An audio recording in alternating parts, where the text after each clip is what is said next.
venus sur la vie de Salomon est qu'il a marié 700 femmes et 300 concubines. Il avait 1000 au total. Et à cause de ces 1000 femmes-là, dans sa vieillesse, ces femmes l'ont poussé à aller adorer des idoles et qu'il est mort dans ça. Je dis, se basant sur cette conclusion que la Bible a fait du récit de Salomon, est-ce que toi, tu peux admettre et accepter que ce prophète-là va en enfer? C'est moi, mes clients. Question.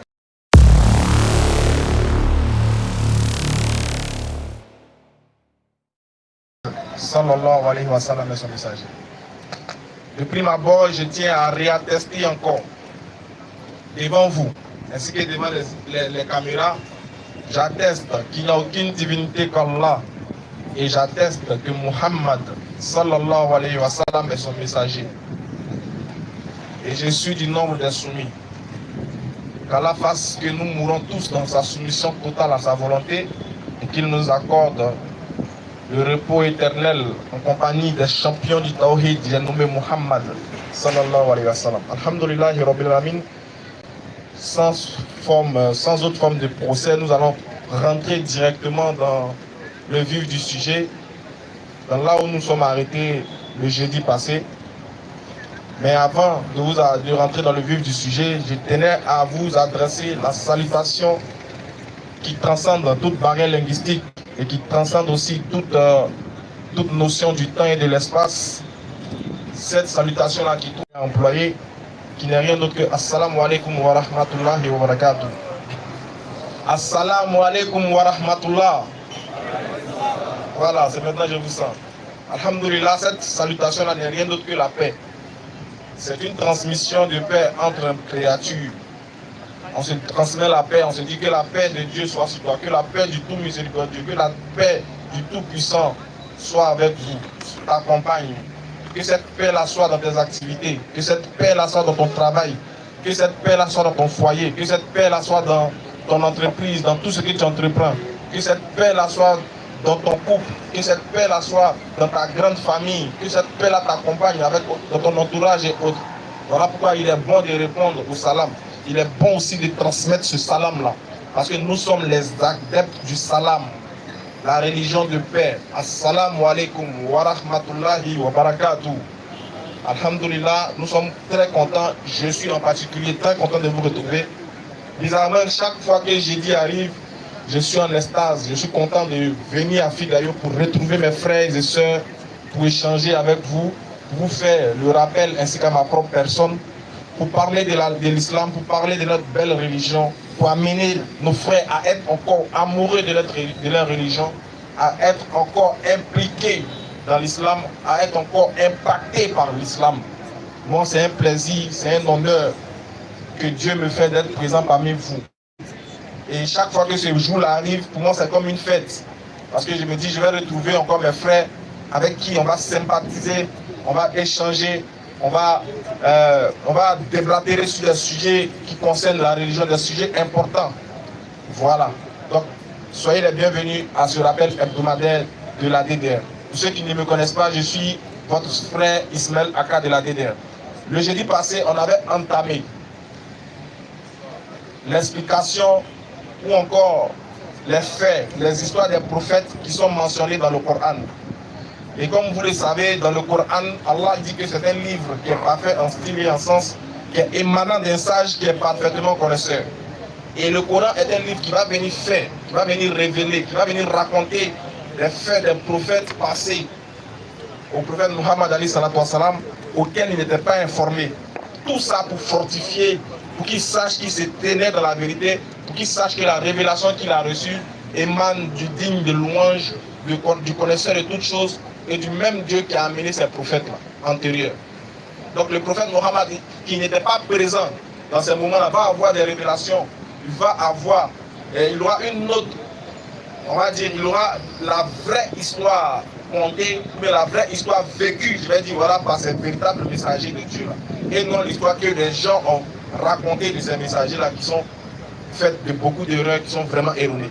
Alors on avait épilogué sur le cas de notre père de la foi qui est Abraham. Au jeudi passé, on était sur le cas de Salomon. On n'avait pas terminé compte tenu du temps, mais aujourd'hui on va faire rapidement, Inch'Allah. Et puis, comme ça, vous aurez des éléments de réponse, vous aurez aussi des éléments d'éclairage sur là où nous sommes arrêtés. Mais pour ceux qui n'étaient pas là le jeudi passé, je vais faire un récap rapidement de ce qui s'est passé, de ce dont on a parlé le jeudi passé. On racontait, le Coran nous raconte l'histoire d'un prophète qui était en même temps roi qu'on appelait Suleiman.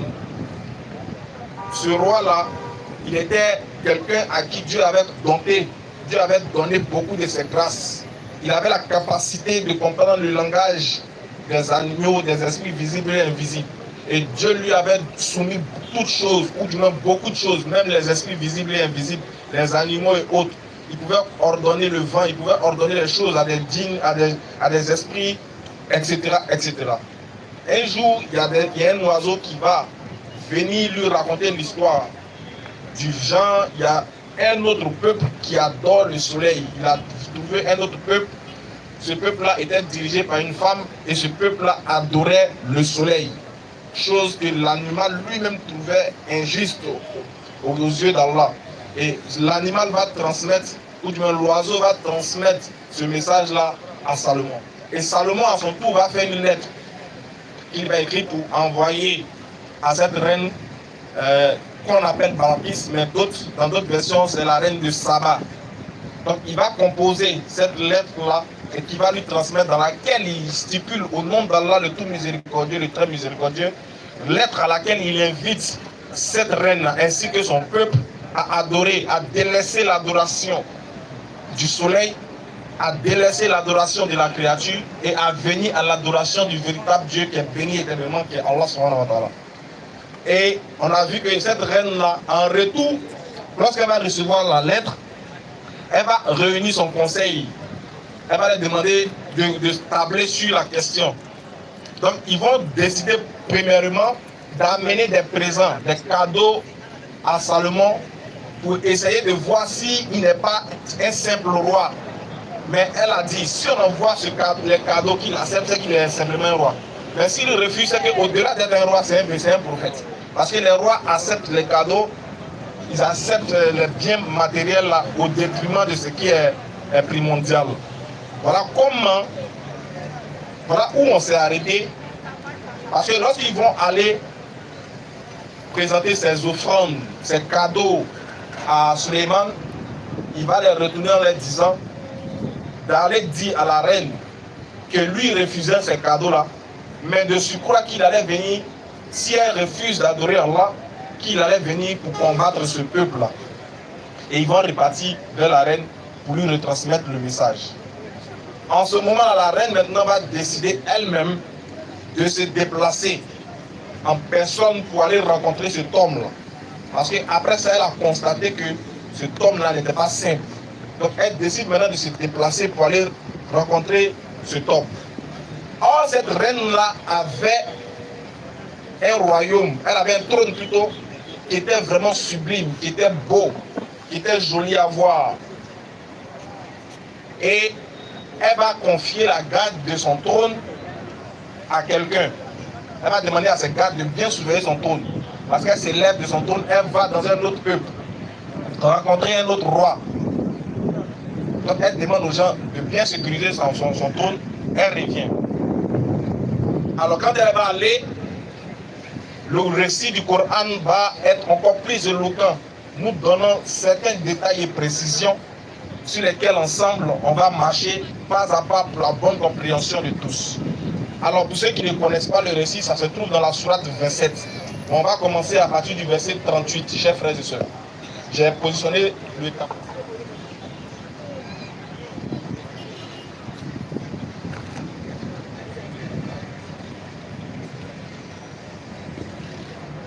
Vas-y frère. Sourate 27 à partir du verset 38.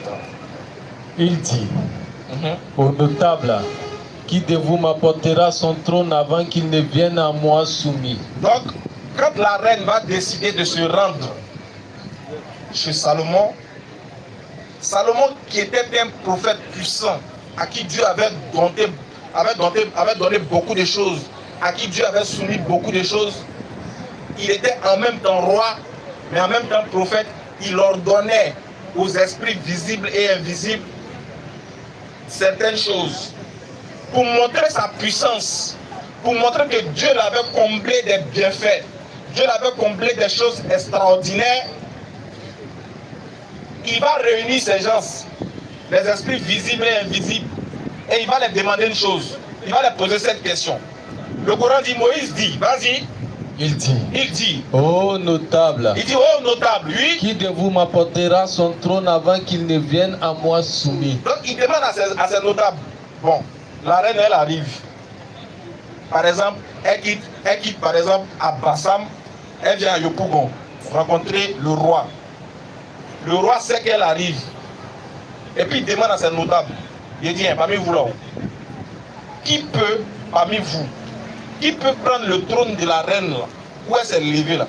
Qui peut prendre son trône pour m'envoyer ça ici avant qu'elle-même arrive? Je ne sais pas si vous comprenez. Hein? Elle vient de se lever de son trône. Elle est en train de marcher pour venir vers Salomon. Salomon dit à ses notables, il dit, parmi vous là, qui est fort? C'est qui parmi vous qui est un champion? Il va prendre, de là où il est là, il va aller prendre le trône de la reine pour envoyer ça devant moi ici. Et puis elle-même va venir trouver ça. Ah, les gars, c'est dur, mais c'est pas dur. C'est très dur. Mais tellement que Salomon, ce n'est pas n'importe qui. Regardez, hein, cet homme-là, on dit, selon certains récits, qu'il est mort mécréant. L'homme à qui Dieu a donné, c'est que lui, il dit à... Ah. Vraiment, qu'Allah nous donne la bonne compréhension.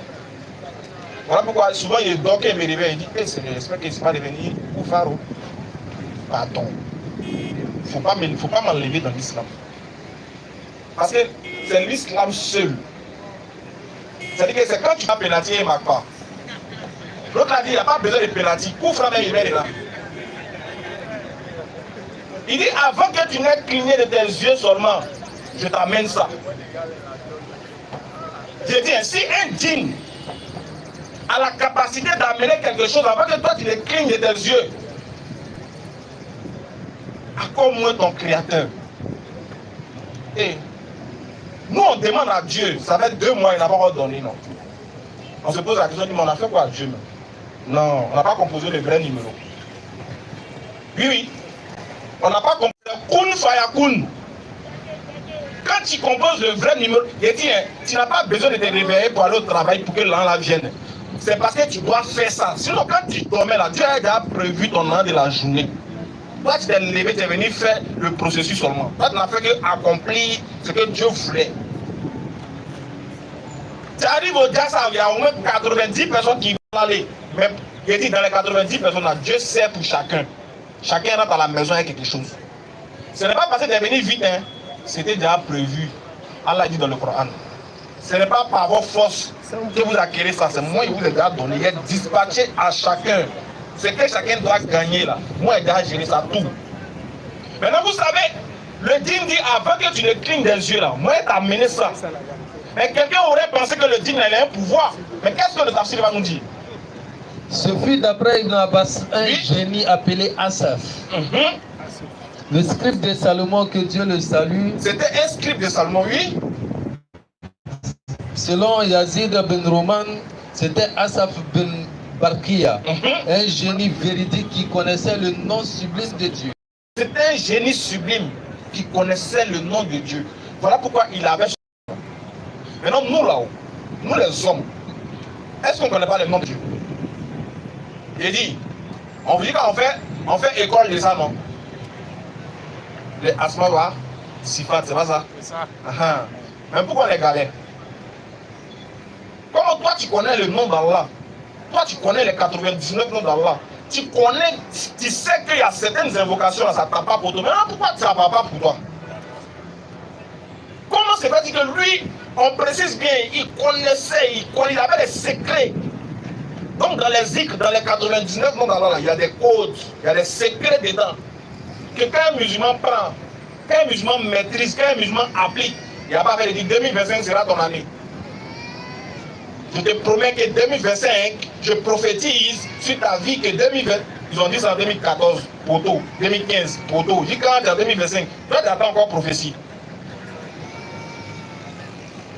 Ça veut dire que tu n'as pas ça. C'est pour ça qu'il dit musulman complexé, musulman qui souffre, il ne connaît pas sa religion. C'est clair. Il ne connaît pas.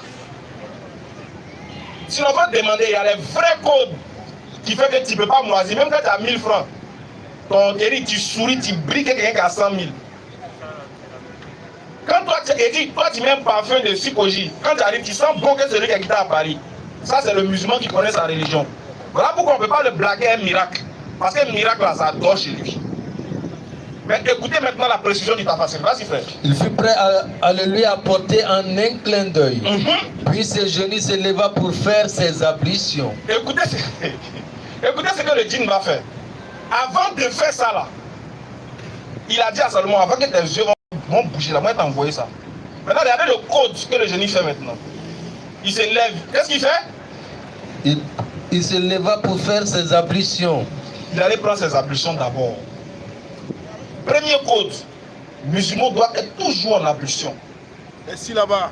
Le plus souvent en ablution. Il dit, moi, il prend ablution de Fadj. Demandez. Je suis témoin. Nous, Isha. Il fait toutes mes prières, moi. Toutes les prières de la journée. Je suis toujours en ablution. Ah, c'est clair. C'est que pour que tu as lancé flèche là, pour que ça me gagne, moi, il se met, c'est pas bouche. Hein? C'est que le match sera tendu. Attends, il commence à avoir chaud de toute façon.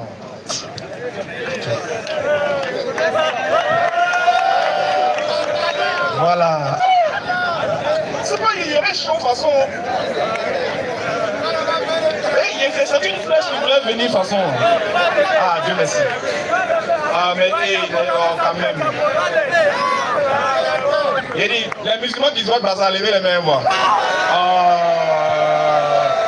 Ah, les gars, non, je vous aime. Non seulement tu es musulman, puis tu se prends passer encore. Aïe, aïe, aïe, t'as tout gagné. Attaque-lui! Merci, les secrétaires, les gars n'ont pas répondu. Ils n'ont pas répondu, ça c'est là. Hein? Ça peut rester dans le temps comme ça. Alhamdulillah, juste une parenthèse. Donc le djinn, il allait prendre ses ablutions. Donc pour dire, c'est très important pour nous en tant que musulmans. Quand tu rentres dans les toilettes, surtout quand tu finis de faire tes besoins, quand tu sors là, avant de sortir, prends tes ablutions, mon frère. C'est ta ceinture de sécurité qui est là. Prends tes ablutions. Ça te permet d'éviter beaucoup de choses. Souvent, hein, les frères, vous n'avez pas remarqué que quand on est en ablution, souvent on veut faire quelque chose, on se rappelle qu'on est en ablution, on ne fait plus. Qui a remarqué ça? Voilà, surtout les moments de psychologie là. Quand tu finis de prendre l'ablution, souvent tu vas, la fille a passé, tu veux la toucher, tu dis, faut pas la gâter mon ablution. Tu te rappelles que tu es en ablution. Donc prenons régulièrement nos ablutions, c'est très important. Ça fait partie du premier code. Toi qui es tout le temps malade, ou bien toi qui es un enfant qui tombe tout le temps, il marche un coup comme ça, il tombe. Prenez les ablutions. Apprenez à vos enfants à prendre les ablutions, c'est très important. Soyez toujours en ablution. C'est votre première ceinture de sécurité. Parce que l'ablution, ça purifie l'âme, ça purifie le corps et l'âme. Les ablutions là sont différentes du lavage.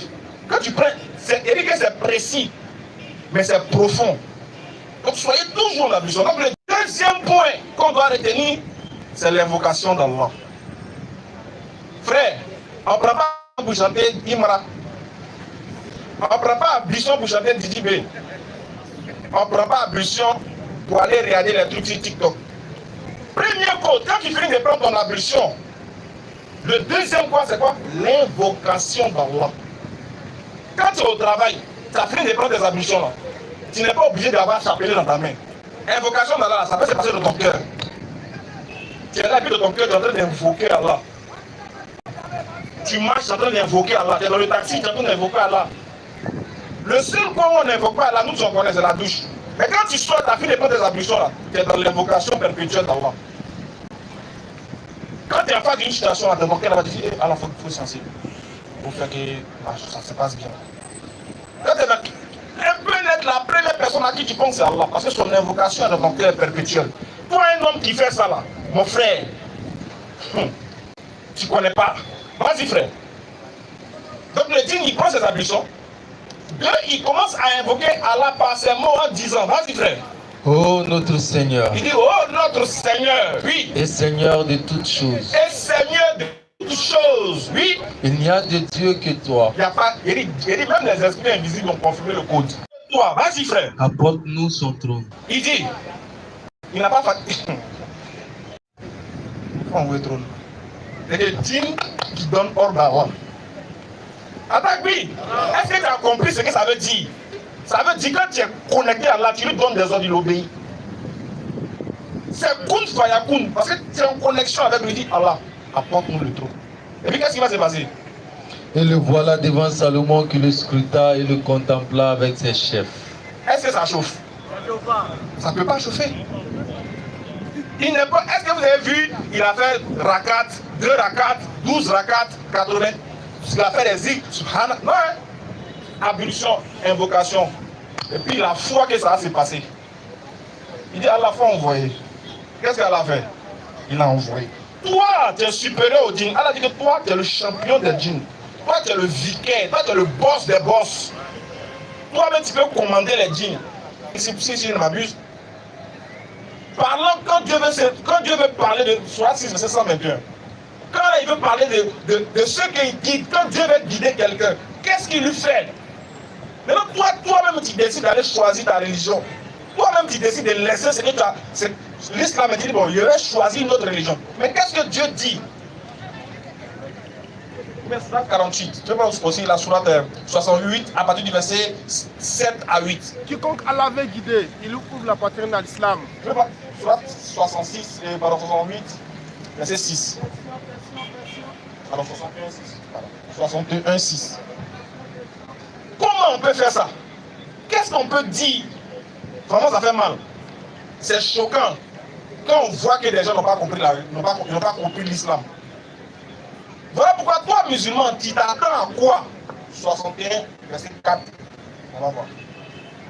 Sourate 6, verset 125. Ici, voilà ça. Quiconque Allah veut guider, il ouvre la poitrine à l'islam. Sourate 6, verset 125. Non, c'est bon, Sourate 6, voilà. C'est 125. C'est 125. Quiconque Allah veut guider, il ouvre la poitrine à l'islam. Sourate 6, 125. Écoutez bien ce verset-là. Et puis, Oui, quiconque Allah veut guider, quiconque Allah veut guider, il lui ouvre la poitrine à l'islam. il dit, écoutez-moi bien. Un jour, une dame est venue me voir pour dire que sa fille a décidé de laisser la religion.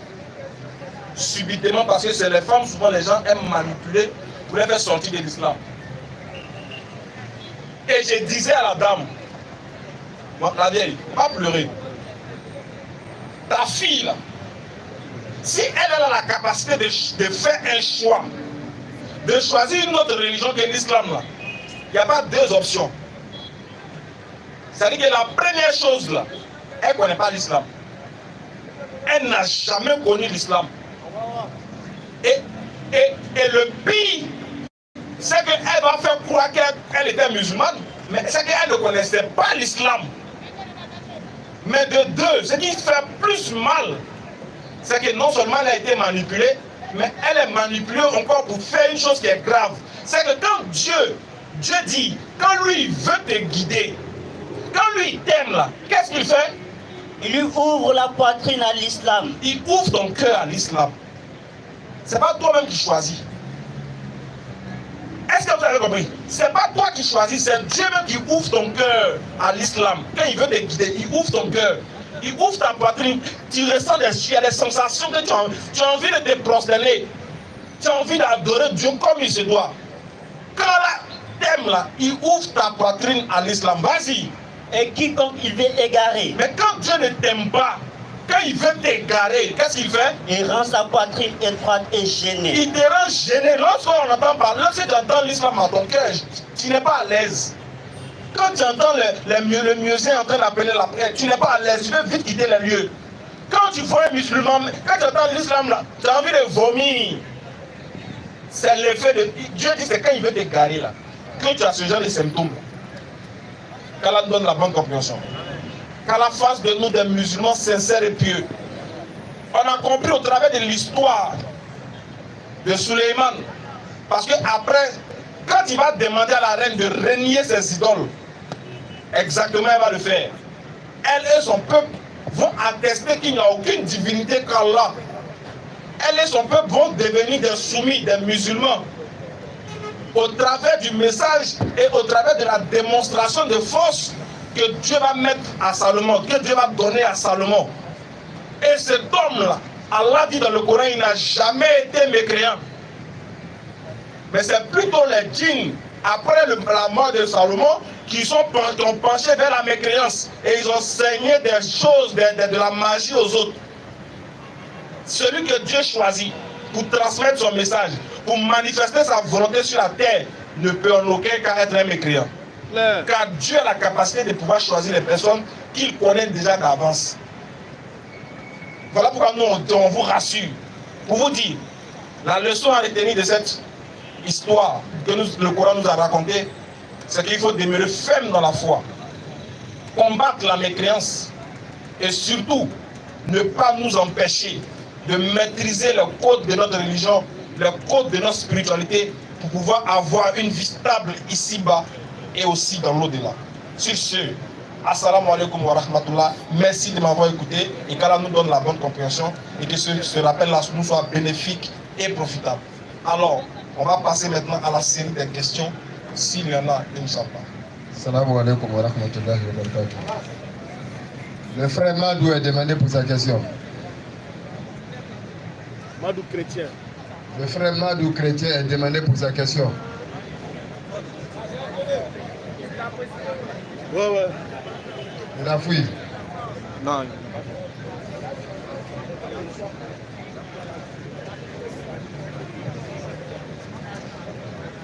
Monsieur Silla est demandé pour sa question.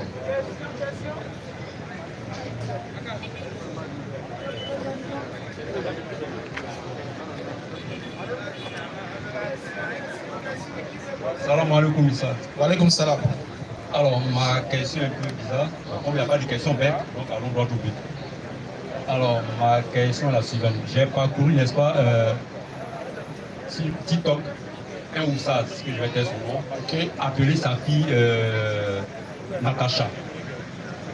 Donc, du coup, je pose la question de savoir, est-ce que les noms Tchoula et les noms musulmans sont.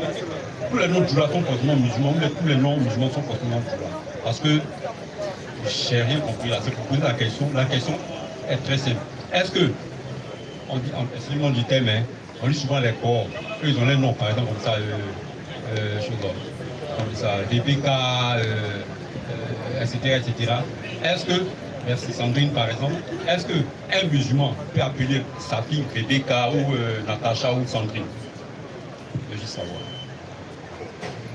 Bon, il y a assez de noms musulmans, il y a assez de noms dans l'islam qu'un musulman doit donner à sa fille. Qu'il peut donner à sa fille. Voilà. Et aussi qu'il doit donner à sa fille. Maintenant, si lui-même il décide d'appeler sa fille par un autre nom qui ne reflète pas. Parce que quand un enfant il naît en islam, quand un enfant il naît, je crois qu'il y a la sunna du Mohammed alayhi salatu wasalam que les parents doivent appliquer sur cet enfant-là.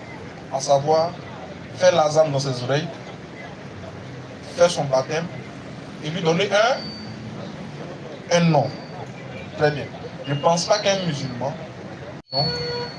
va organiser cette cérémonie-là de baptême où il doit donner le nom de son enfant. Il va l'appeler Sandrine. Je ne pense pas. Et je ne pense pas qu'un imam qui sera invité lors de cette cérémonie de baptême va valider le fait qu'on appelle un nouveau-né en islam Sandrine. Donc soit c'est un surnom qu'il donne après, mais je ne pense pas qu'un musulman peut appeler sa fille comme ça. Selon ce que je sais de l'islam. Parce que selon la sunna du prophète, quand on accouche, il y a ce qu'on fait et il y a le nom qu'on doit donner à l'enfant.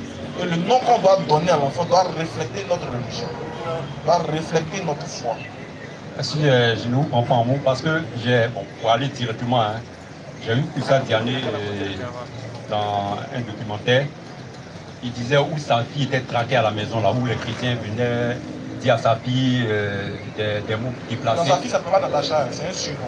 C'est un surnom, mais il n'a pas précisé. Il n'a pas le nom de sa page Facebook qu'elle avait créée dans le temps, qui est Natacha Yamouche. Il fallait qu'il précise. Elle ne s'appelle pas Natacha en fait. Les profanes, pour ceux qui ne veulent pas savoir, là, directement, ils vont qu'est-ce qu'ils vont penser? Non, mais je pense que je comprends votre inquiétude, elle est légitime, mais bon, je vous rassure que ce n'est pas son nom.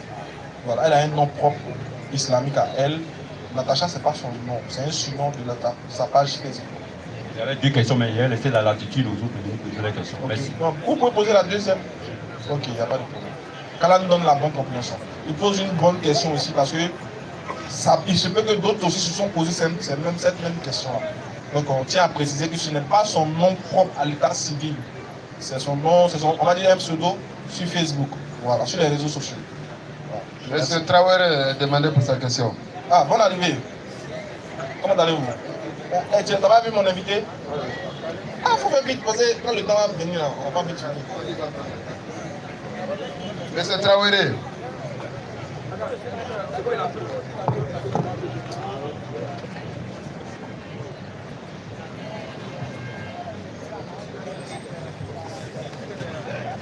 Salam alaikum.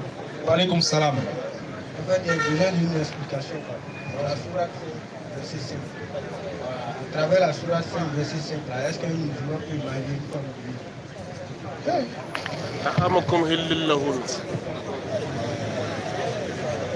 Une femme juive. Non, une femme juive. Pas chrétienne, juive. C'est une bonne question, c'est une très bonne question, une très belle question. On a longuement répondu, il y a de très grandes, je vais dire, de très grandes divergences sur ce sujet-là, qui fait qu'on ne peut pas tabler directement, mais chacun peut donner sa position vis-à-vis de ce verset. Parce que le verset, il a sa cause de la révélation, il a son explication, il a son orientation, etc. sur lesquelles, je vais dire, beaucoup de savants divergent.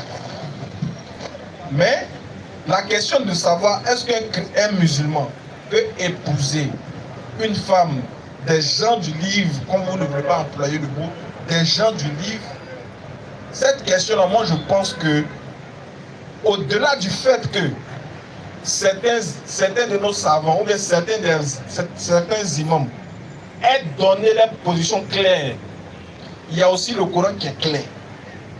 C'est peut-être nous qui ne comprenons pas le Coran. Ou du moins, ça peut arriver qu'on ne le comprenne pas, parce qu'on est des humains. Mais je pense que le Coran aussi, qui vient pour nous mettre sur la voie, la bonne voie, et qui ne veut pas qu'on ait des problèmes dans notre pratique religieuse, a longuement éclairé notre montagne pour qu'on soit situé si oui ou non on peut épouser une femme des gens du livre. Maintenant, il y a des gens là, ils aiment, ils veulent. Donc, ils vont forcément se donner les arguments ou des arguments pour attester de cela. Moi, Ismaël Akam, par exemple, je prends un exemple que je pose toujours à celui qui vient me poser la question si c'est possible. La question de savoir est-ce que c'est possible d'épouser une femme des gens du livre peut se répondre lorsque tu leur retournes une question. Qu'est-ce que vous entendez par gens du livre? Pour vous là, qui sont les gens du livre? Précisez, et puis on va voir si vraiment on n'a pas compris, mais on essaie de... Qui sont les gens du livre selon le Coran? Pour vous, et puis pour vous-même, quand vous lisez le Coran, qui sont les gens du livre pour vous? Il va directement. Est-ce qu'un musulman peut marier une chrétienne? Ok. Pour vous, par exemple, les gens du livre ici, c'est les chrétiens. Ok. Est-ce qu'un musulman peut marier une chrétienne? Je dis à divergence dessus. Maintenant, moi je te retourne maintenant une question. si tu veux marier une chrétienne, la question que je me pose et que je te pose aussi, est-ce que du temps du prophète Mohammed, il n'y avait pas de chrétiens? Les femmes chrétiennes, est-ce qu'il y avait ou bien il n'y avait pas? Honnêtement, je ne sais pas. Merci. Mais on sait forcément qu'il y avait. Oui, oui. Parce que le prophète est venu trouver les chrétiens, les juifs, les athées, les bouddhistes, enfin pas les bouddhistes, excusez-moi, pas les bouddhistes, mais les idolâtres. N'est-ce pas? Très bien. Je crois que quand le prophète voulait marier autre femmes qui n'appartiennent pas à l'islam, qu'est-ce que ces femmes-là faisaient? Elles se convertissaient à l'islam. Donc, s'il était possible d'épouser une femme juive ou chrétienne étant musulman et qu'elle reste toujours dans sa religion, l'exemple parfait que le prophète aurait donné un exemple au travers des femmes qu'il a épousées. Parce que les femmes que le prophète a épousées là, il nous a donné un exemple de mariage. Toutes les femmes que le prophète a épousées étaient un exemple qu'il donnait pour les croyants. Il a marié des veuves parce que dans son temps, à leur temps, il était vraiment impossible ou il était vraiment mal vu d'épouser une femme veuve. Le prophète est venu montrer que c'est possible de le faire. Elle n'est pas diabolique. Cette femme n'est pas diabolique. Il y avait des gens qui pensaient qu'il n'était pas possible d'épouser une femme plus âgée. Le prophète l'a fait pour montrer que certains musulmans peuvent le faire. Une femme appartenant à une autre religion, le prophète l'a fait. Mais la femme là s'est convertie à l'islam avant de l'épouser. Donc, moi je pense bien que si le prophète nous a pas donné tel exemple au travers de ces femmes qu'il a épousées, c'est difficile de d'établir directement sur cette question. Ça fait un. De deux, est-ce que pour le musulman, il considère qu'un chrétien qui meurt dans sa foi va au paradis? Non. Comment? Non, non, non, non. Non. Alors que le mariage n'est pas que charnel. Sourate 68 là, 63 plutôt. Sourate 43, 68 à 70 là, dit, entrez au paradis, vous et vos Femmes. vous et vos épouses. Ah, mais tu dis que toi, tu dis que chrétien n'a pas au paradis. Le Coran dit, entrez au paradis, vous et vos épouses. Donc là, qui a laissé à la porte? Bon, selon le verset là-haut, Sourate 43, 70 là, elle sera où, ton épouse? Non, honnêtement, vu que le prophète nous a marié une femme, elle s'est convertie d'abord. Vu que c'est l'exemple parfait, donc il n'y a plus de discussion. Ok, merci beaucoup. Qu'Allah donne la bonne compréhension. Merci beaucoup. Tonton, on arrive. Micro. Donc, on est clair que ce n'est pas sorti de ma bouche que c'est interdit ou bien c'est permis. J'ai donné un exemple, le frère a compris et chacun aussi est libre de comprendre comme il veut. Moi, j'ai pris l'exemple du prophète et je pense que c'est lui qu'on suit. Voilà. Si c'était simple, si c'était aussi simple que ça que les gens le prétendent, il allait le faire pour nous montrer que oui, vous pouvez le faire. S'il y a débat dessus, c'est que c'est parce que d'une part, le prophète n'a pas fait, mais il y a d'autres qui veulent se convaincre, qui veulent se rassurer que le verset là dit qu'on doit faire ça. Voilà. Donc moi, je n'ai pas tablé, le frère lui-même a compris. Merci beaucoup. Ok. Bonne arrivée, mon frère. Merci. Homme de Dieu. Comment ça va? Ça va bien chez vous? Ça va très bien. Allons-y. Je vous dis merci aussi de m'avoir appelé. Vous savez, la vie c'est comme ça. C'est clair. J'ai bien. Est-ce que tu es sûr? J'écoutais bien. Quand tu es là, tu as posé la question. Attendez, excuse-moi. Non, attends. Les propos que tu emploies là, si tu vois que ça nécessite, si tu vois que ça engendre une réaction dans la foule, c'est qu'on est en fait sûr que tu as la capacité de maintenir ton propos. D'accord, Quand tu dis toutes les histoires qui sont contées dans le Coran viennent de la Bible, est-ce que tu maintiens ça? je me tiens ça. Est-ce que tu as la capacité de le prouver? Oui, de le prouver. Ok, donc on y parle. Moi, je donne une histoire qui est devenue celle de la tour. Attends, non. Laisse. Vas-y. On peut aller chercher quand même. D'accord, voilà. Ça dit quoi? C'est pourquoi nous sommes là ce soir. Je veux que toi et moi, on échange. Tu vois, non?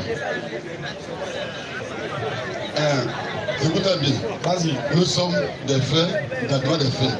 Et tu as vu ce que vous rencontrez, des faits dans le Coran, tout dans la Bible. Et je voudrais une fois, mais pourquoi c'est fait dire que les faits dans le Coran se trouvent dans la Bible? Et nous savons très bien que, par exemple, Je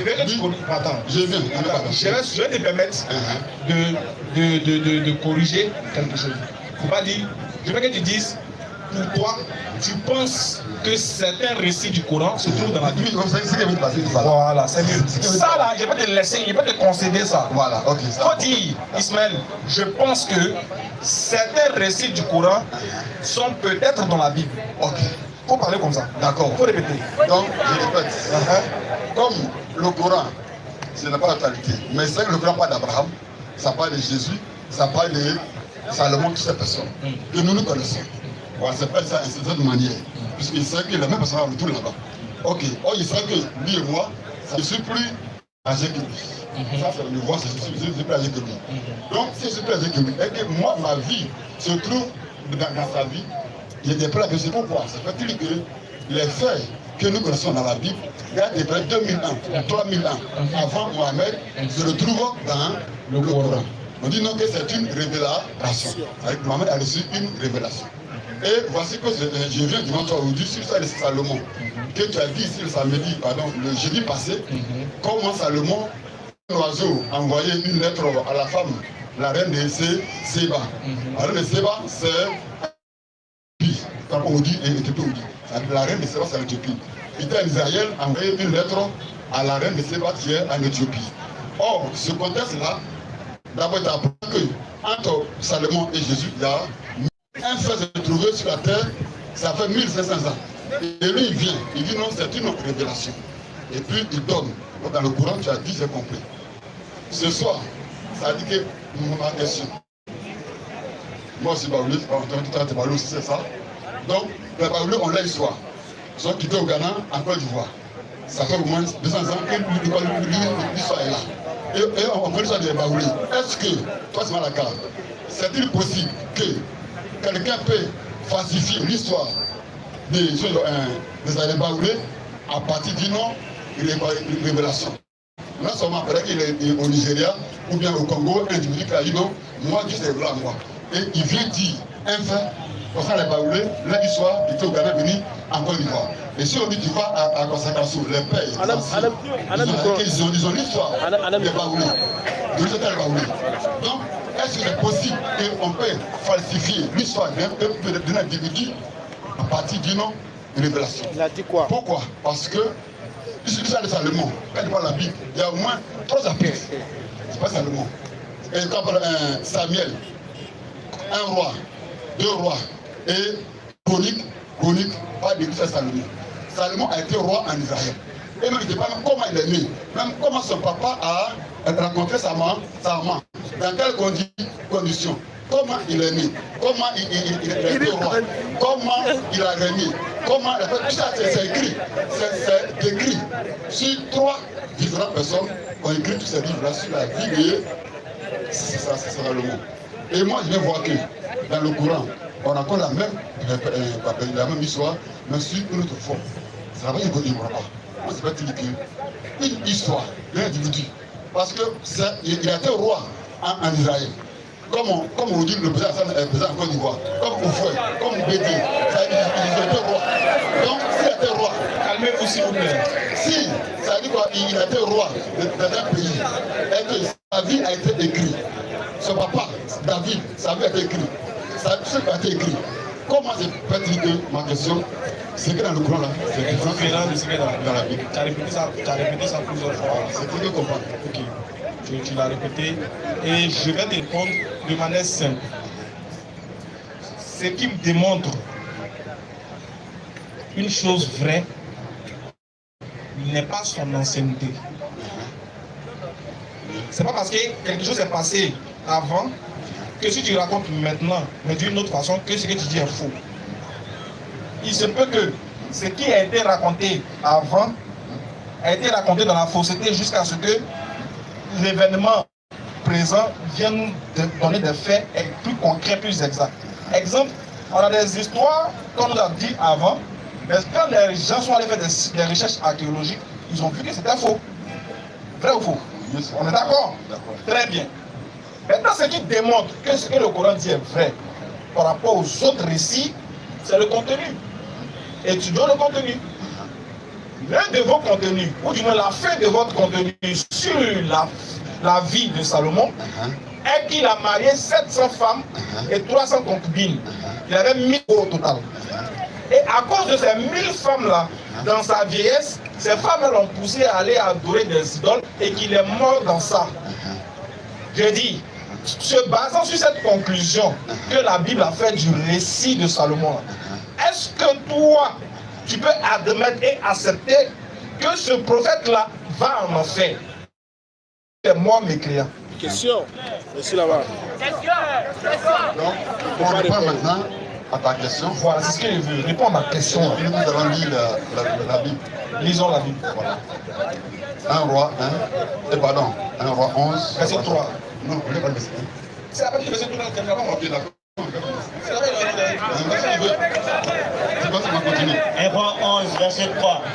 Il eut 100 princesses pour femmes. Il a eu 100 princesses pour femmes. Et 300 concubines. 300 concubines. Oui, Et vas-y. ces femmes détournaient son cœur. Oui. À l'époque de la vieillesse de Salomon, ces femmes inclinaient son cœur vers d'autres dieux. Voilà. Continue. Et son cœur ne fut point tout entier à l'Éternel, C'est ce qu'il dit là. son Dieu, comme l'avait été le cœur de David, son père.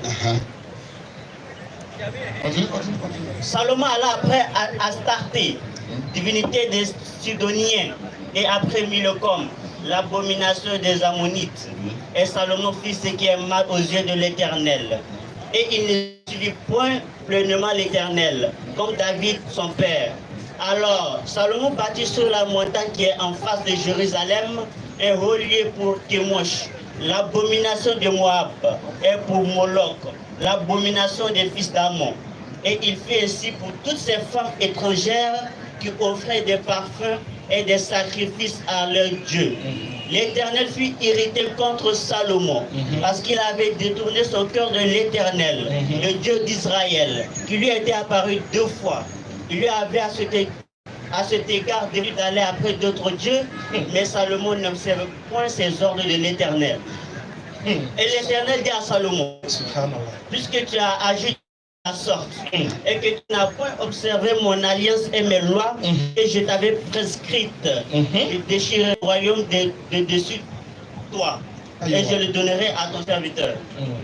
Seulement, je ne le ferai point pendant ta vie, à cause de David, ton père. Continue. C'est de la main de ton fils que je l'arracherai. Je n'arracherai cependant pas le royaume, je laisserai une tribu à ton fils à cause de David. Mon serviteur, et à cause de Jérusalem que j'ai choisi, l'Éternel suscita un ennemi à Salomon, Hadad, l'édomite de la race royale d'Édom. Ok, ça va. Si c'est plus ce récit-là, quelles sont les conséquences du péché Salomon? C'est toi qui vas nous dire. Ok. Donc, ça veut comprendre que ça veut dire que quand tu prends la Bible, l'Ancien Testament ne parle pas du paradis. La promesse était comme une promesse terrestre. Quand Dieu a pris, c'était une promesse terrestre. Voici Salomon ses conséquences. Le royaume a été divisé en 2. Ça veut dire qu'il y a eu 2 tribus. C'est en 10 tribus d'Israël qui ont pour, ça veut dire que la capitale, la Samarie, comme on dit la Palestine. Ça veut dire que pour 2 tribus, tu as pour la capitale, Jérusalem. Donc, Salomon, son péché là, Dieu a donné les conséquences. Salomon, il dit non, je vais diviser le royaume en 2. C'est pas un enfer ni de paradis. Est-ce que dans l'histoire d'Israël, est-ce que l'Israël n'a pas vu 2 rois dans le même pays? Comme ici en Côte d'Ivoire, il y avait 2 présidents en Côte d'Ivoire. Israël a vu ça. Donc, l'homme a péché contre Dieu. Et Dieu dit, voici là, le royaume là, je vais t'arracher, mais puis ça en 2. Même son père a péché. Même sa maman là, il a tué son père, il a tué le royaume, la maman de Salomon pour prendre la femme. Et Dieu a dit, l'épée c'est l'emploi de ta maison. Est-ce que son père il allait à l'enfer? Et il a eu 4 enfants sont morts à cause de son péché. Mais écoute, tu as vu non? C'est que tu dis là, il ne faut pas dire ça à l'enfer, il ne faut pas dire en enfer du paradis. Salomon a péché là, le royaume là a été divisé en 2. Maintenant, il est mort, non? Oui, il est mort. Donc en ce moment-là. Attends, doucement. Il est mort. Oui, il est mort. S'il a adoré d'autres dieux, Dieu l'a châtié sur la terre. Est-ce qu'il sera châtié dans les cieux? Non. Donc il va où? Mais il va au ciel. Il va au paradis. Il va au paradis. Ça non, écoutez, ça non. En fait, Tu l'as mêlé. D'accord, lis le Coran maintenant. Tu as dit quoi? Attends. Vas-y. Vous voyez que la réponse là. Tu vas dire nous. Au fait, il est pas ça, mon Dieu. Non. Ça dit que tu vas lier les choses aussi. qui ne sont pas liées. C'est pas important. C'est lié bien. Voilà, ok, Parce vas-y. qu'il est mécréant. Tu dis que Dieu l'a châtié sur la terre. Selon l'Ancien Testament et selon le Nouveau Testament, on sait très bien que quand Dieu te châtie ici-bas, tu es châtié dans l'au-delà. Et pourquoi? Parce que lui, la Bible précise que Dieu lui a apparu 2 fois. Malgré que Dieu lui a plus la vue de Dieu. Après, quand on veut prendre si on veut comprendre de manière littéraire, Dieu lui a vu Dieu. Ou du moins Dieu l'a apparu. C'est révélé à lui sous plusieurs formes. 2 fois. Mais lui là, malgré ça, il est allé pécher. C'est ça, non? Très bien. Un tel homme, est-ce qu'il va aller au paradis quand il va mourir là? Tu dis oui. Si c'est le Nouveau Testament, Attends, il est bien, maintenant ça montre de... Tu vas? si c'est le Nouveau Testament, je dis non. Il ne va pas au paradis. Voilà, c'est le Nouveau Testament. Voilà. Mais c'est ce que vous ne comprenez pas. Mais c'est il me fait bugger. C'est ce que vous ne comprenez pas. Attends, Salomon, il est mort là. Dieu l'a châtié sur la terre. Est-ce qu'il sera châtié dans les cieux? Non, non. Je vous le dis. Par exemple, moi, je prends pas Jésus 17. Prends pas Jésus 17. Et le Jésus 17, non. Non, c'est bon, il ne faut pas enchaîner le sujet. On va avancer. D'accord, tu as parlé de Salomon. Toi-même, la question que tu as appelée, la question qui était posée là, la réponse là, c'est pour ça de ça que je dois te donner le verset du Coran. Ok, vas-y, donc vas-y. Tu venais de donner raison au Coran. Parce que tu dis, il est châtié ici-bas, mais il n'est pas châtié dans l'au-delà. Ce qui veut dire qu'en d'autres termes, lui là, il est sauvé. N'est-ce pas? Maintenant, nous qui avons reçu l'histoire, on va voir entre les deux faits. On va demander aux gens de choisir qu'est-ce qui va dans la norme. Pour vous, un adorateur de Dieu, quelqu'un que Dieu a choisi, à qui Dieu a opéré des miracles au travers de lui, Dieu même lui a apparu 2 fois. Vous dites que malgré ça, il allait adorer d'autres dieux, il les a servis, il a même des représentations pour ses femmes. Donc cet homme-là, vous voulez nous faire croire qu'après sa mort, il sera sauvé. C'est faux. S'il est mort mécréant, il a invité les gens à adorer d'autres dieux. Lui-même, il a adoré d'autres dieux. Dieu dit il meurt, il n'est pas sauvé. Maintenant que la version du Coran vient, tu changes de bouche. Qu'est-ce que la version coranique dit? Sur 202. Oui. Et je vis ce que les diables racontent contre le règne de Suleiman. Dieu dit tout ce qui dit que Suleiman est mort mécréant, c'est le diable. Dieu dit ceux qui disent qu'il est mort avec, il a fait des choses. Il dit que c'est des diables. Ceux qui racontent des choses sur son règne là, c'est des diables, c'est des démons qui font ça. Vas-y. Alors que Suleiman n'a jamais été mécréant. Mais comment il va être mécréant alors que Dieu lui a apparu 2 fois? Comment il va être mécréant alors que Dieu lui a soumis toutes choses? Il dit comment? Il y a des gens qui n'ont jamais vu Dieu, ils ne sont pas morts mécréants. Il y a des gens, Dieu ne les a jamais apparus, ils ne sont pas morts mécréants. À plus forte raison, Salomon, roi et prophète. Depuis quand tu vois un prophète choisi de Dieu, mourir par Dieu, mourir dans la mécréance, depuis quand? Depuis quand? Maintenant, on demande aux gens, entre la version coranique et la version biblique, selon eux là, laquelle est plus cohérente? Le Coran. C'est le Coran qui est cohérent. Toi-même tu dis bien non, on le châtie ici, mais il va au paradis. Aïe, mais s'il va au paradis, c'est qu'il n'est pas mort mécréant. S'il va au paradis, c'est qu'il n'est pas mort mécréant. Parce que selon la Bible, aucun pécheur n'ira au paradis.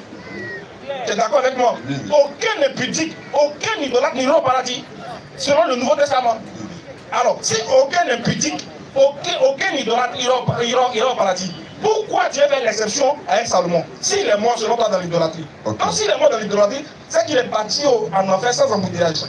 Mais tu sais que tu ne peux pas dire ça. Parce que tu dis Dieu va te maudire ce soir-là. Donc tu cherches des opportunités. Voilà. Voilà. Donc on va passer à une autre question. Oui, on va passer à une question. Évoluons maintenant. Je viens. Moi et le Genèse 17, verset 1. Genèse 17, verset 1. Vas-y. C'est rapide. Lorsqu'Abraham fut âgé de 80 pardon, j'écoutais bien, pardon, excusez-moi. C'est pas d'accord, j'écoute le passage. Vas-y. Lorsqu'Abraham fut âgé de 99 ans, l'Éternel apparut à Abraham et lui dit, je suis le Dieu Tout-Puissant, marche devant ma face et sois intègre. C'est pas d'accord. Nous connaissons Abraham. Chez nous, on dit Abraham est le père de la foi. Nous sommes dans Genèse 17. Abraham a 99 ans. Dieu se révèle, dit Abraham, je suis le Tout-Puissant. Marche devant ma face et sois intègre. Hein? Quand tu dis à quelqu'un que marche devant ma face et sois intègre, la personne sait qu'il est comme, que ça marche. Je ne sais pas la question comment ça marche. Ça a quoi à voir? Non, je ne sais pas la question. Que ça marche. Ça n'a rien à voir. Non, non, je ne sais pas la question. Quelqu'un qui est ça marche. Quand ça marche, ça veut dire quoi? Tu vois, non? C'est comme vous comprenez pas. Ça dit que même Abraham, là, hein? Dieu lui a dit que. Donc, attends. Quand Dieu lui disait ça, Dieu me dit qu'il était mécréant. C'est ça? C'est vrai, c'est que de mécréant. Ça dit que c'est des erreurs dans la marche avec Dieu que Dieu révèle. Les erreurs que les gens font dans la marche que Dieu révèle. Il dit Abraham, sois intègre. C'est-à-dire qu'il n'est pas intègre. Il dit quoi? Il dit quoi? Ça dit quoi? Ça dit quoi? Dieu ramène Abraham sur la bonne voie. La bonne voie. Attends, parce que Dieu a dit à Abraham, que Dieu a dit à Abraham, marche devant ma face et sois intègre, cela veut dire qu'il n'était pas intègre. Très bien. Maintenant, quand Dieu dit que Dieu soit loué, ça veut dire qu'il n'était pas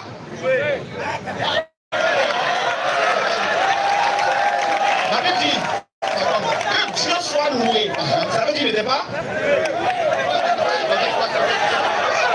Ça veut dire quoi qu'il dit parce qu'il a dit marche devant ma face et sois intègre, ça veut dire qu'il n'était pas intègre. La Bible dit que quelqu'un soit béni le nom de l'Éternel, ça veut dire que le nom de l'Éternel est maudit. Ça n'a rien à voir, pourquoi tu fais ça? Ça dit qu'Abraham là, vous ça dit qu'il prend une chose à la fois. Ça dit qu'Abraham, quand tu vois son histoire là, comment un seul verset où Abraham a douté de Dieu, un seul dans la Bible. Écoute-moi. Il y a des défis, comment un seul verset dans la Bible où Abraham a eu un penchant pour douter de Jacques 2:23. Écoute bien. Attends, écoute ce que la Bible dit. Jacques 2:23. Écoute ce que la Bible dit. Ainsi s'accomplit ce que dit l'Écriture. Oui. Abraham crut à Dieu. Et cela lui fut imputé à justice. À justice. Et il fut appelé ami de Dieu. Ok. Toi, tu es qui? Je veux. Comment je peux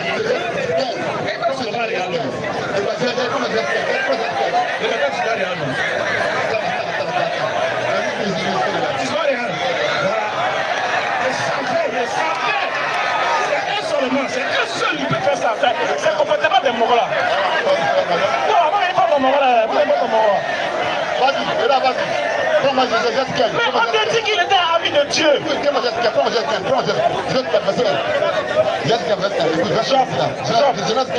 Genèse 4.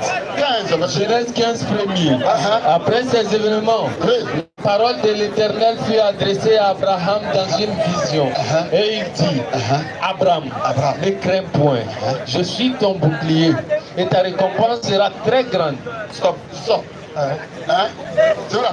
Il dit quoi? Abraham ne craint rien. Ne craint point. Et on dit quoi? Après ces événements, si toi, Dieu te dit que c'est malaka, ne crains pas. Pourquoi tu dis ça? Attendez, il n'y a pas de volume dans mon micro. Abbas, mon micro est fait, déjà bien de crier. Il n'y a pas de volume. Donc, il te dit, je vais t'expliquer terre à terre. Ici, là, c'est une apparition à Abraham.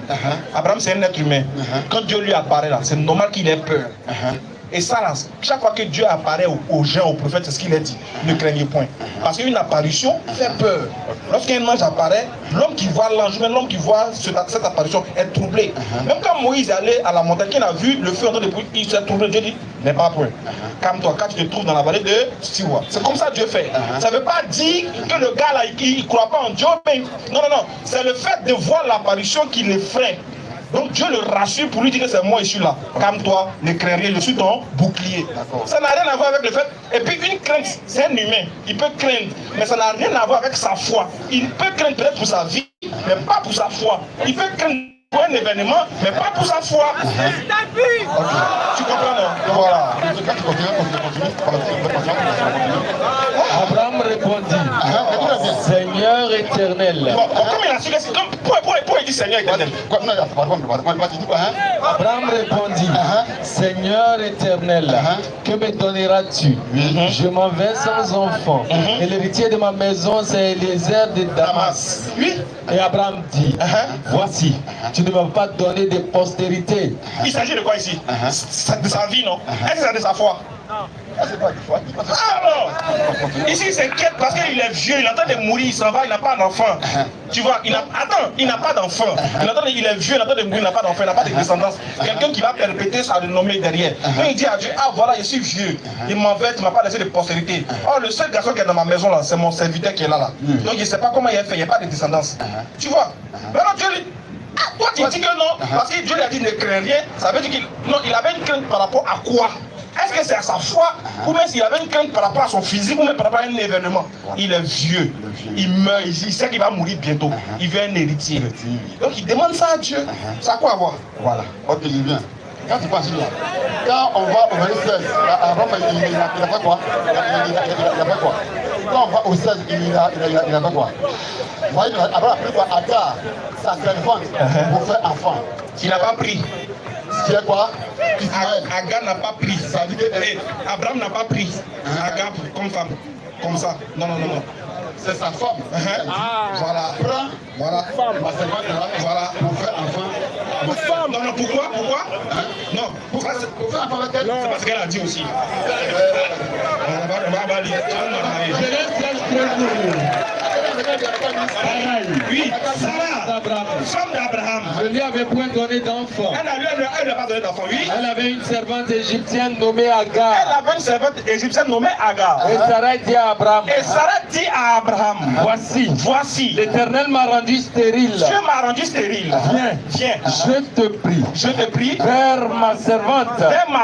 Oui. Peut-être aurais-je par elle des enfants. Continue. Abraham écouta la voix de Sarai. Alors Sarai, oui, femme d'Abraham, prit Agar, l'Égyptienne, sa servante, et la donna pour femme à Abraham. Il a donné pourquoi? Abraham. C'était quoi? Femme Abraham. Est-ce donc il y a eu mariage, non? Là, ne dis pas. Ne dis pas. Ta femme qui est à la maison là, elle fait pas enfant. Comme elle fait pas enfant là, elle dit bon mon mari, qu'est-ce qu'on va faire? On est des croyants. Dieu n'aime pas la fornication. Il interdit tout rapport au mariage. Donc comme elle ne peut pas faire enfant, qu'est-ce qu'on va faire? Elle dit prendre la servante là, elle de la donner pour femme. Ça veut dire j'établis un mariage entre vous deux. C'est légal devant Dieu et devant les hommes. Vrai ou faux? Ça dit quoi? Ça non. Ça là. Je dis quoi? C'est la vérité. Ça dit quoi? C'est la vérité, non? On n'a pas de discuter. Et puis ça dit quoi? Quand tu prends ta fille, ta servante à ton mari, parce que c'est un accord, c'est légal. C'est un accord, c'est légal. Donc c'est ta femme? Alors, c'est pourquoi Dieu dit à Abraham, c'est quoi? Ce que tu as fait là, c'est pas moi qui ai dit ça. On prend la bombe. Faut répéter. Ça dit quoi? Ce que tu as fait, oui, avec Agar, ça ne vient pas de moi. C'est écrit. Tu as écouté. C'est écrit. Ça dit quoi? Quand il dit là-bas, sois intègre. Ça dit, il dit c'est Genèse 15. Ça dans la Genèse 16 là-bas. Ça dit quoi? Ce sont les événements. Ça dit, prends Agar, va en Égypte. Même il a même dit sa femme là, c'est sa soeur. Puis même si on sait sa femme, il va le tuer pour sa femme. Donc ça même Abraham a grandi, même sa femme. Non,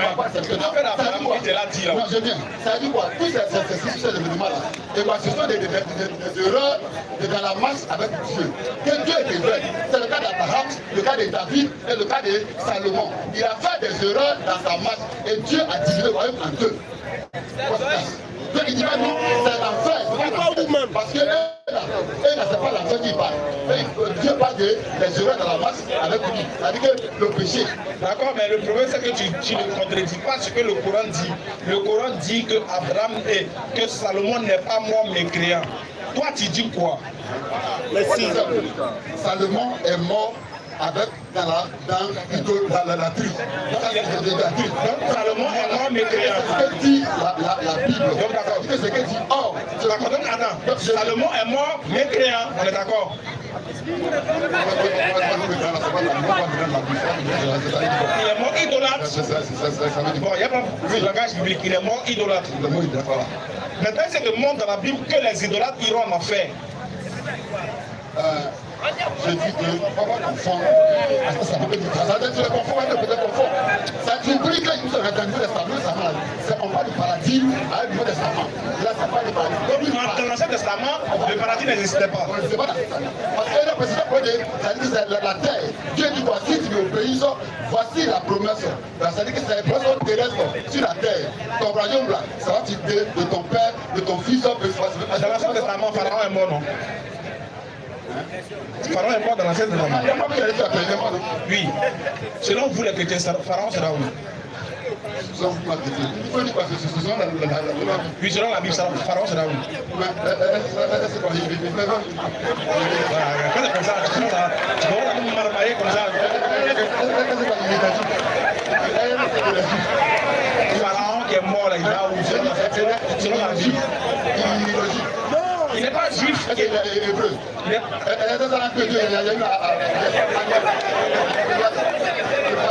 il va où? La question. On va donner une minute pour toi. Attrape ton micro d'abord. Il va parler une minute et puis on est là.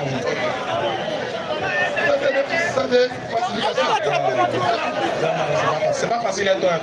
On va venir à des vraies questions, t'inquiète. Bon, allons-y, frère. Allons-y, parle. Voilà.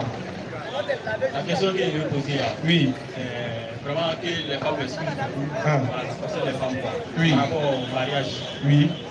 islamique. Une sœur, à la veille de son mariage, elle voit ses mentions. Elle voit ses mentions. Oui. Est-ce que c'est possible qu'on célèbre le mariage à la mosquée ou soit on annule le mariage? Bon, par rapport à l'Islam. C'est une question de...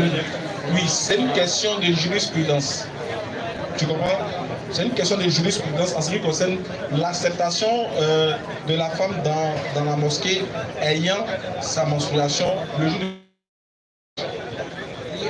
Il y a combien de mosquées à Wassakares? Il y en a beaucoup. Il y a des dirigés vers un imam. Voilà, la DDR a des imams. Il y a des dirigés vers un. Il va t'établir sur... Il va te donner le point sur cette question de jurisprudence qui concerne ce cas de mariage-là, bien précis. T'inquiète, tu auras ta réponse, Inch'Allah, avec un imam adéquat, parce que eux, c'est leur spécialité, ce domaine de jurisprudence. Donc, on revient à Tata. Moi, il y a une question maintenant, vrai. Question, Tiji même, vrai même. Très bien. Je veux savoir, est-ce que parce que quelque chose est passé, quelque chose est ancien, que la chose est forcément vraie, selon la Bible? Non. Faut parler dans le micro, faut parler dans le micro. Non. C'est sa question. Parce que, ça non. J'ai pas des faits historiques. Ça dit que Salomon, ça dit la chose Salomon, c'est bon. La Salomon, là, tu n'as pas pu parler de ça. Tu dis qu'il va mourir. Tu ne sais pas s'il va aller au paradis ou pas. Tu sais pas. Non, il va pas paradis. Parce que c'est quoi, il n'est pas dans le monde. Il va paradis. J'ai dit maintenant, est-ce que parce qu'une chose est ancienne qu'elle est fausse? Ou bien elle est vraie? Ça dépend de la chose. Ça dépend de quoi il s'agit. Très bien. La Torah est venue avant l'évangile, non? Oui. On est d'accord. Les Juifs du temps de Jésus croyaient à la Torah, non? Oui. Ils ne croyaient pas en Jésus. Or, Jésus était nouveau, non? Les dits de Jésus, là, étaient anciens par rapport à ce qu'eux, ils croyaient, non? Oui. Maintenant, je veux savoir. Le fait qu'ils n'ont pas cru en Jésus parce qu'il leur disait une nouvelle chose qui est contraire avec ce qu'ils avaient reçu, là, est-ce qu'ils étaient dans la vérité pour autant? Sachant bien que toi, tu dis, comme le Coran est venu avant, après la Bible, ça d'après toi, donc ce que le Coran dit peut pas être vrai par rapport à la Bible. Moi, je te demande maintenant, ce que les Juifs pensaient de la Torah, connaissaient de la Torah avant la venue de Jésus, là, c'était vrai, non? Quand Jésus est venu leur parler de l'évangile, là, ils ont refusé de croire parce que c'est nouveau pour eux, non? Je te demande, est-ce que leur position était légitime? Oui, c'est légitime. Est-ce que c'est vrai? Ils ont donné la bonne position? Oui, ils sont dans la bonne position. De ne pas croire en Jésus. Oui.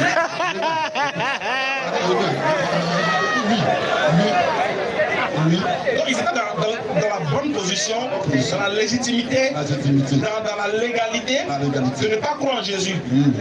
Tu es sérieux? Je viens. Mais par contre, moi si je te réponds. Voilà. Parce que, je m'ai dit quoi? Vous les Juifs là, ils vont être assis dans la loi de Moïse. Parce que eux, ils s'appuient sur la loi de Moïse de ne pas croire en Jésus. Jésus m'a dit qu'ils vont être assis dans la loi de Moïse. Alors, non, il dit quoi? Alors, vous mourrez dans vos péchés. Donc c'est un péché. C'est un péché. Alors, mais on va dire que c'est légitime. Non, c'est pas, il dit quoi? Je viens de répondre. C'est ce qu'il avait dit. C'est-à-dire qu'il parle par rapport à la loi de Moïse. Je pose une question simple. Eux là, ils croient à Moïse, ils croient à la Torah. Voilà. Jésus est en train de leur parler de l'évangile. Est-ce que c'est normal de ne pas croire à ce que Jésus dit parce que c'est nouveau? Tu dis oui. C'est pas la question de j'ai dit que par rapport à la loi de Moïse, ils avaient une loi, ils avaient des commandements. Donc chacun ils s'appuyaient. Maintenant Jésus m'a dit et il devait de croire. Vraiment, c'est pas facile, tonton. Non, Je ne sais pas si tu me comprends. Ça veut dire, qu'est-ce que je vais te dire au travers de ça? Je veux te dire que ce n'est pas parce qu'une chose est ancienne qu'une chose nouvelle vient, que la chose dit une autre chose contraire à ce qui a été raconté antérieurement, que la chose est fausse parce qu'elle est nouvelle. Donc quand le prophète Mohammed, quand il vient et puis il dit un tel propos là, on doit le vérifier, non pas parce que l'autre texte est ancien, non, on doit vérifier le contenu que contient la chose là pour qu'elle soit considérée comme étant vraie par rapport à ce qui était prôné avant. On est d'accord? Avant là, la venue de Jésus là, les Juifs respectaient le sabbat. Il y a des choses qu'on ne faisait pas le jour du sabbat. Mais quand Jésus est venu là, il a fait des choses qu'on ne faisait pas le jour du sabbat. Il a fait ça. Qu'est-ce que les gens ont dit? Jésus a blasphémé. Qu'est-ce que Jésus les a retenus autour? Le nom du sabbat. Donc, s'il fait quelque chose, c'est... Voilà, c'est normal. Alors, donc pourquoi que c'est pour le prophète Mohammed? Pourquoi c'est pour le Coran là? Tu refuses aussi. D'accord, donc, c'est pas la question. C'est pas la question. Est-ce que ça dit que c'est possible que ça dit quoi? Une révélation sortie, ça dit que chez Mohammed, il n'est pas hébreu, il n'est pas juif, il n'est pas d'Israël. Ça dit que venu contre, ça dit qu'un fait historique, pas une version de Salomon parce qu'il a été roi, c'est le fait historique. Je vais te poser une question. Quand le prophète Mohammed récitait les versets du Coran là, est-ce qu'il y avait des juifs en son temps? Mais tous étaient morts. Il y avait des juifs. Quel juif est venu Tu connais quel juif qui est venu le contredire? Dis ce qu'il a dit concernant les histoires de Salomon. Puisqu'il n'est pas d'Israël, il est il y avait des juifs là, lui. En Médine, il y avait des juifs. Ils ont vendu esclaves on connaît ça. Qui donc j'ai dit, moi il dit, tu connais quoi? Tu connais pas? Je n'ai pas entendu. Ça dit quoi? Ils avaient des juifs en Arabie Saoudite. Que même Mohamed dit qu'il n'est pas complice de ceux qui veulent le tuer. Ceux qui sont comment il dit? Ce sont 900 femmes et enfants. Deux qui ont été vendus esclaves. Deux qui ont été assassinés. C'est-à-dire que les juifs, on connaît l'histoire. Ça y est là. Donne-moi la source de ce que tu viens de dire. Donne-moi la source. C'est ça au moment où je l'ai vu. C'est sur la haie qu'il a vu sur la haie. Oui. Je ne sais pas. Tu vas non. J'ai dit que bien. Ça dit quoi? Ça dit. Attends. Ça dit parce que c'est fou, hein. J'ai vu ça, et pourtant, Tabassi, ils ont montré l'histoire de Mohamed, sa vie, sur la haie, en montrant, on dit voici les maîtres de Mohamed par son serviteur là. Les sorts, à ton serviteur, ils sont 900. On dit, on monter sur la haie, on cherche ça. Donc ta source, c'est la LDI. C'est-à-dire que bon, parce que c'est l'histoire de Mohamed. L'histoire de Mohamed, il a pour les batailles. La source de nous-mêmes, notre prophète, c'est LDI. Tonton, tu es méchant. Atakbir. Ah, tu es méchant. Atakbir. Allah Akbar. Souma Atakbir. Viens d'abord. Il y a quelque chose? Attends, viens une minute. En réalité, il y a un frère, on appelle Madou Chrétien, qu'on demande après lui. Il dit chaque fois que nous, les musulmans, on refuse de nous prendre, poser ces questions, qu'on appelle de lui. À chaque fois que lui, quand il est là, mais on l'appelait depuis, c'était le premier qu'on a appelé. Il dit que lui, on refuse vraiment, on a peur de lui. Vraiment, frère Madou Chrétien, qui est là, Madou rentre ici. Il faut rentrer, c'était le premier qu'on a appelé, on ne te voyait pas. Madou.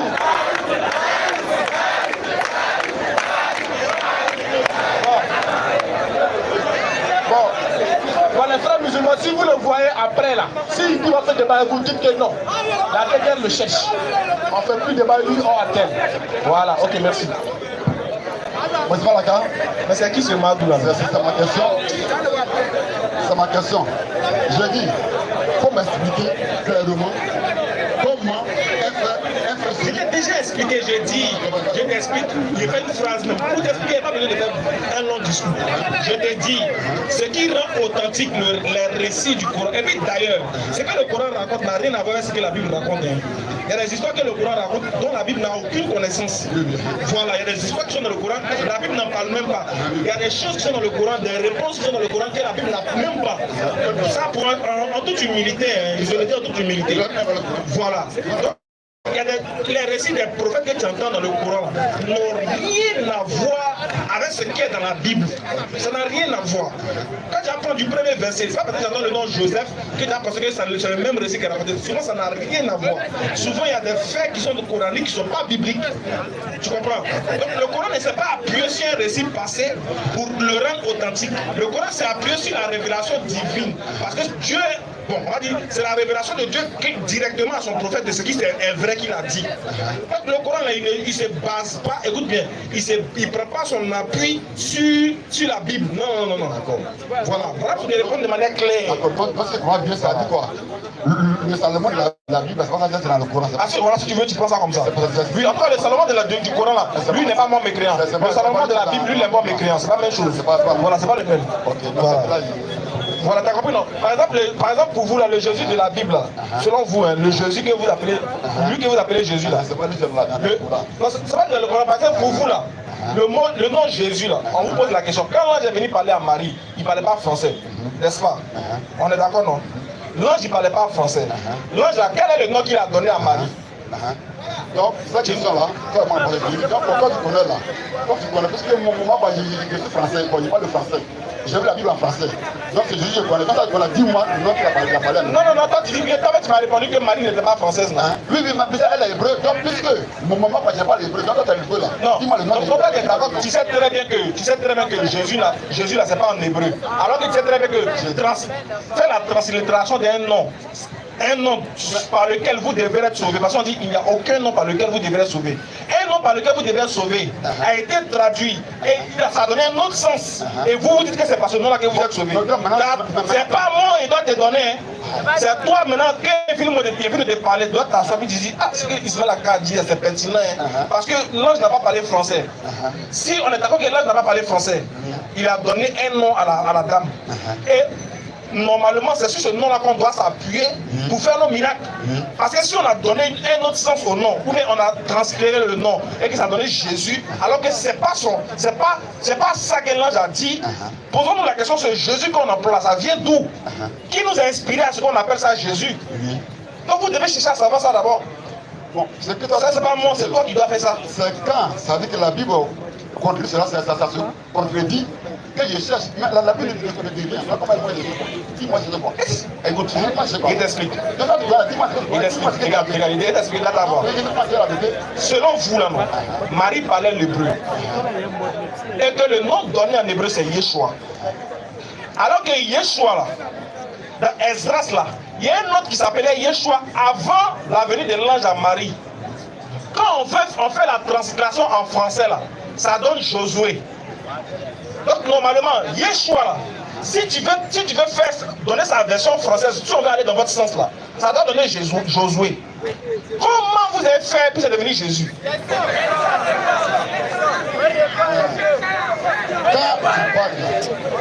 Quand tu parles de Yeshua, ça veut dire je dis pas Jésus, ça va dire Jésus, c'est pas le même sens. Donc ça il dit que la Bible que moi j'ai, la Bible en face. Donc quand tu parles de Jésus, dis-moi maintenant voici la vérité. Il n'y a pas quelqu'un d'autre qui va t'expliquer. Dis-moi la vérité. Tu dois t'expliquer. En fait, c'est les choses que tu ne peux pas accepter. Tu peux pas comprendre maintenant. Alors tu peux pas comprendre maintenant. Parce qu'il t'explique. Ce que tu n'arrives pas à comprendre. Je te dis, le nom à l'origine c'est Yeshua. On est d'accord, non? Oh, Yeshua là, il y a pas ça dans l'Ancien Testament. Quand on traduit Yeshua là, dans l'Ancien Testament là, ça donne Josué. Comment de Josué là? Comment de Yeshua qui donne Josué, c'est devenu Yeshua qui donne Jésus. Ok, je viens. C'est ça, non? Moi, Jésus là. Il n'y a pas de problème. C'est bon. Mais dis-moi, dis-moi, il y a beaucoup de Jésus, non? Il y a 3 Jésus, non? Les trois Jésus s'appelaient comment? Yeshua. Il s'appelle pas Jésus. Je sais qu'il y a un qui s'appelle pas Jésus. Donc, comment tu l'appelles en hébreu? Donc tu vas le deuxième. Ah, Jésus, là, tu l'appelles comment en hébreu? Jésus. Tu me dis quelque chose que je ne sais pas. Dis-moi comment je dis ça. Une prochaine fois, on va quand tu ne connais pas Didi, il y a la vérité. Quand tu ne connais pas, tu vas aller chercher.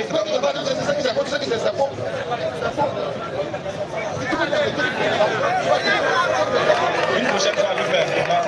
Merci, en tout cas, merci d'être passé. On aura un autre genre plus, on sera plus sur Salomon. Hein. On va aller sur le salut. Non, pas sur Jésus, on va sur Mohammed. Non, on laisse Jésus, Mohammed. Tu veux? Ok. J'ai dit prochain, Inch'Allah. Salam alaikum.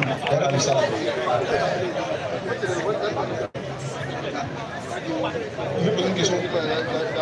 Rapidement.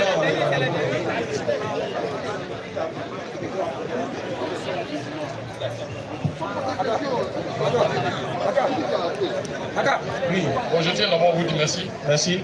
C'est ma toute première fois de venir assister à cette... Ouais, en 2 minutes, on finit parce qu'on me fait signe que c'est déjà fini. On va le prier. Oui. Je voulais juste soutenir un peu ce que vous êtes en train de souligner. D'accord. Malheureusement, le frère, il est déjà parti. Okay. Je suis un jeune bété de Kaloua converti à l'islam. Ok, alhamdoulilah. Comment ça va? Je voulais vraiment qu'il vienne ici. Et puis, moi-même, je voulais aussi l'interroger. Il faut laisser, il est là parti. Comme on est là, il par le temps, il est l'heure de la salate. On va aller rapidement. Allah soit la bonne confiance. Amin. Imam, vous voulez rajouter quelque chose? Ah, bismillah. Attends, on... Bien. Ah, c'est vous qui l'avez converti, Imam? Ou bien c'est quelqu'un que vous connaissez? Oui, en fait, moi je suis de Gagnoa. D'accord. Je suis imam là-bas. Alhamdulillah. Effectivement, moi aussi, je suis parti comme... j'ai fait l'école française aussi. Après, je me suis débrouillé, j'ai appris le reste sur le tas. Ok. Maintenant, lui, quand je l'ai vu tout de suite, moi, je suis venu du Ghana, voilà, mon tuteur, il est là. Il m'a dit, allons assister à une chose, comme on appelle, Ismaïl Aka et puis le stade Djali. Ah, là, j'étais très content, je dis que vraiment ça, là, c'est dur, Abidjan sera agréable. Maintenant, je suis assis et puis je vois mon jeune frère. Lui, c'est son grand frère qui est mon grand ami. Son grand frère, il est en Finlande. Son grand frère, c'est un artiste, chanteur, un grand chanteur en Finlande. Ah, alhamdulillah. Maintenant, lui, c'est le dernier de la famille. Bon, son grand frère, c'est lui qui est mon ami. Maintenant, lui, je l'ai connu à travers son grand frère. Et puis, un jour, j'ai vu, il est devenu musulman. Quand il est venu à Abidjan, il est retourné à Gagnoa, j'ai vu qu'il est devenu musulman. Donc, quand je l'ai vu rentrer, j'ai eu peur. Je me suis dit que, comme ils ont parlé de Madou chrétien, je me suis dit que... Ah, c'est pas Madou chrétien qui non, alhamdulillah, c'est pas Madou chrétien. Je n'ai pas voulu me montrer. J'ai voulu d'abord qu'il parle d'abord. Ok. Donc, je sais que je ne suis pas à Abidjan ici, je suis à Gagnoa. Mais je l'encourage, je suis fier, je sais que même si je ne suis pas là, et il est toujours accroché à la religion. Ça fait plaisir. Voilà. Maintenant, quand on donne la bonne compréhension, qui donne la mort dans l'islam. Voilà, on est ensemble. En fait, ils voient des convertis quand ils ont mal. Oui. Donc, vraiment, c'est ça. Merci beaucoup. Bismillah. Assalamu alaikum. Wa alaikum salam. Tout le monde entend des parties. Attendez, s'il vous plaît. En fait, non, mais là, c'était pour les musulmans, en fait, parce qu'il y a un miracle qui vient de se produire tout à l'heure là-dedans. Sur la 271, sourd-muet, aveugle, il ne raisonne pas. Le monsieur vient de se mettre en exergue tout à l'heure. Il pose la question pourquoi on veut croire au prophète Mohammed sallallahu alayhi wa sallam, qui est venu après Jésus, comme on appelle les autres prophètes. Mais on te répond la même question. Aujourd'hui, Jésus a enseigné l'islam. 36 ans après, Paul est venu enseigner le christianisme. Et vous avez opté pour Paul et puis vous avez délaissé pour Jésus-Christ. Et voilà, la preuve en est que vous suivez Paul, vous laissez les enseignements de Jésus, que la paix soit sur lui. Sur ce, on va lever la danse, tout le monde. Ashhadu an la ilaha